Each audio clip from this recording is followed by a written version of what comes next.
తిరుమల శ్రీవారి భక్తులకు సేవ చేస్తే శ్రీవారికి సేవ చేసినట్లేనని టీటీడీ చైర్మన్ బిఆర్ నాయుడు అన్నారు. తిరుమలలోని శ్రీవారి సేవా సదనంలో శ్రీవారి సేవకులను ఉద్దేశించి ఆయన మాట్లాడారు.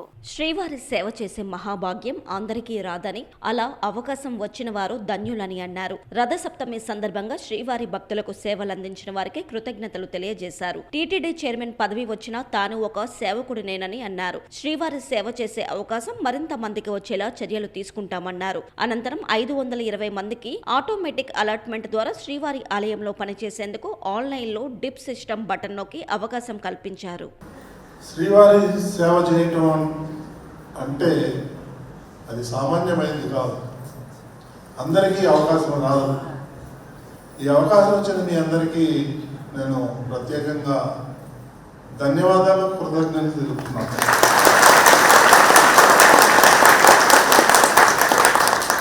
నేను గత కొన్నేళ్లుగా చూస్తున్నాను ఈ సేవకులు రావటం, వాళ్ళందరూ భక్తులకి సేవ చేయడం చూశాను. నేను అప్పుడు అనుకునేవాళ్ళం, వీళ్ళు ఎక్కడి నుంచి వస్తున్నారు, ఎలా వస్తున్నారు, దీని సిస్టమ్ ఏంటనేది నాకు తెలియదు. తర్వాత కానీ నాకు రవి గారు వచ్చి, సిబిఆర్ఓ గారు వచ్చి ఎక్స్ప్లెయిన్ చేశారు సిస్టమ్ ఇట్లా ఉంటుంది అని. కాబట్టి ఈ సిస్టమ్ని ఇంకా మనం డెవలప్ చేద్దాం, ఎక్కువ మంది శ్రీవారి సేవకుల్ని శ్రీవారి సేవ కోసం, భక్తుల కోసం వినియోగిద్దాం. మీ అందరికీ నిజంగా ఎలా కృతజ్ఞతలు తెలపాలో నాకు అర్థం కావట్లేదు. ముఖ్యంగా నేను చూశాను, నేను మొన్న రాత్రి అర్ధరాత్రి 1 గంటకి నేను మొత్తం గ్యాలరీస్ అంతా కూడా తిరిగి పరిశీలించడం జరిగింది. ఎంతమంది ఆ చలిలో పడుకున్నారు. నిజంగా ఈ శ్రీవారి అద్భుతం నేను ఎక్కడా చూడలేదు, ఇంత అద్భుతాలు. కాబట్టి ఈ సేవకులు అనేది ఎవరైతే ఉన్నారో అది అందరికీ అవకాశం రావట్లేదు. నాకు వచ్చినట్టే ఏదో ఒక రోజు అందరికీ వస్తుంది. కాబట్టి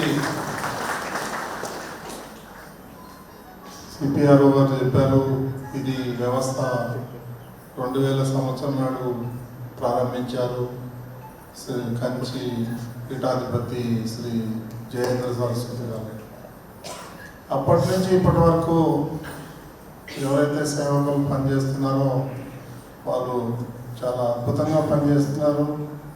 వాళ్ళందరికీ ఏ విధంగా నేను సహాయపడగలనో నాకు తెలియదు, కానీ మీ అందరికీ కృతజ్ఞతలు తెలపడం తప్ప నాకు ఇంకేమీ తెలియదు. సిపిఆర్ఓ గారు వచ్చి నన్ను ఇన్వైట్ చేసినప్పుడు నేను తప్పకుండా వస్తాను, వాళ్ళందరినీ కలుస్తాను, వారి సేవలను అభినందించాలి అనే ఉద్దేశంతోనే నేను ఇక్కడికి రావడం జరిగింది. కాబట్టి పేరున మీ అందరికీ ధన్యవాదాలు తెలియజేస్తున్నాను.